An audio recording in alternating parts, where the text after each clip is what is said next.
नवयुवक, प्रणाम ऋषिवर। कल्याण हो। युवक, मुझे मेरा नाम श्रवण है, श्रवण कुमार।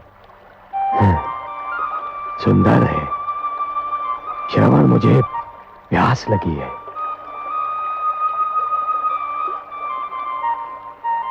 क्या बात है?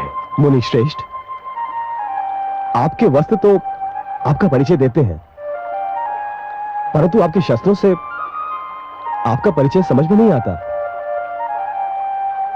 तुम मुझे मेरे वस्त्र देखकर मुनि कह रहे हो, परंतु मेरा ये धनुष, मेरा परशु, ये तो मुझे मुनि सिद्ध नहीं करते।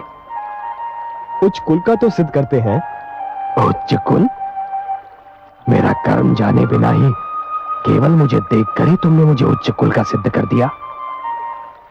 आप अवश्य किसी श्रेष्ठ ऋषि की संतान हैं, परंतु मैं एक वैश्य मुनि और छोटी जाति की माता की संतान हूं। श्रवण, तुम्हें अपनी माता को छोटी जाति का कहते हुए लज्जा आनी चाहिए। माता तो माता होती है, जो पूजनीय होती है। व्यक्ति की पहचान उसके कर्म से होती है श्रवण। जन्म से तो सभी शूद्र होते हैं। जन्मना जायते शूद्राः संस्कारात् विजोच्यते। क्षमा करें, मैं तो आपका विचार करके कह रहा था। मेरे हाथों से जल लेकर। श्रवण, वायु हर श्रेणी के व्यक्ति को छू कर आती है और हर श्रेणी के लोग उसी वायु से अपनी श्वास भर लेते हैं, शीतलता प्राप्त करते हैं। सूर्य की किरणें भी सभी के लिए समान होती हैं श्रवण। मेरा अर्थ समझ रहे हो ना? लाओ, मुझे जल दो, मैं बहुत प्यासा हूं।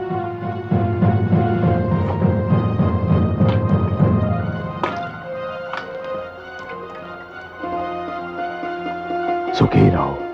हे मुनिवर, आप मुझे अपना परिचय दें, बड़ी कृपा होगी, क्योंकि आज से आप मेरे आदर्श हैं। श्रवण, मैं ऋषि जमदग्नि और माता रेणुका का पुत्र परशुराम हूं। जन्म से तो ब्राह्मण हूं, किंतु कर्म से मुझे क्षत्रिय बनना पड़ा। भगवान परशुराम, अहो भाग्य मेरे, जो मुझे आपके दर्शन हुए। एक तीर्थ स्वयं चलकर मेरे पास आ गया। मैं तुम्हारा तात्पर्य नहीं समझा।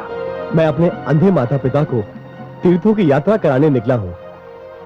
वो जो बैठे हैं मेरे माता पिता हैं।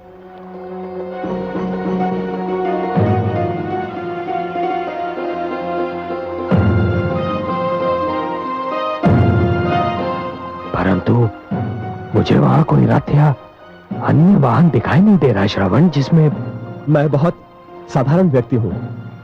मेरे पास रथ आदि साधन नहीं है, किंतु माता पिता की इच्छा को पूरा करना हर संतान का धर्म भी है एवं कर्तव्य भी। इसलिए इन दोनों को कांधों पर उठाए तीर्थों की यात्रा करने निकला हूं।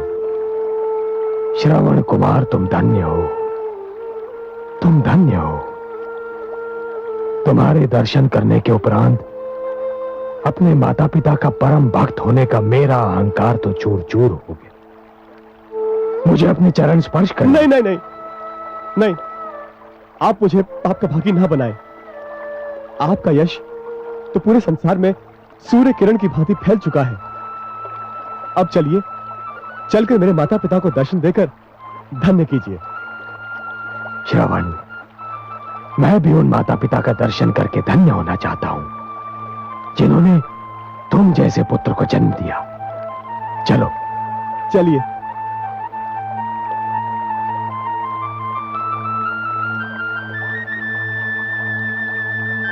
माता पिताश्री, भगवान परशुराम पधारे हैं। हमारे धन्यवाद। हे भगवान परशुराम, हमें अपने चरण छूने दीजिए। नहीं माता, चरण स्पर्श तो मुझे आपके करने चाहिए।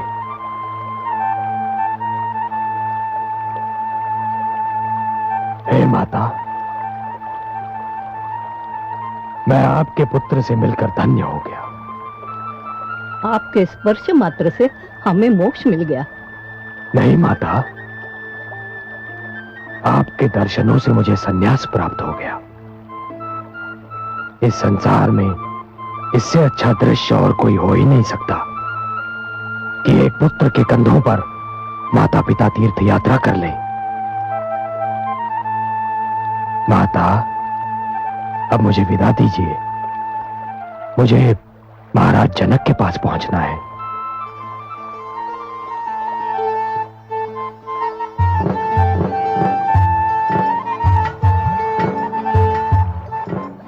श्रवण,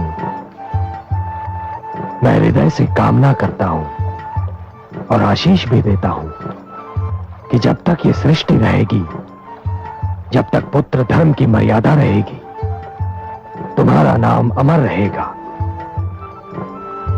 आयुष्मान भव, आयुष्मान भव।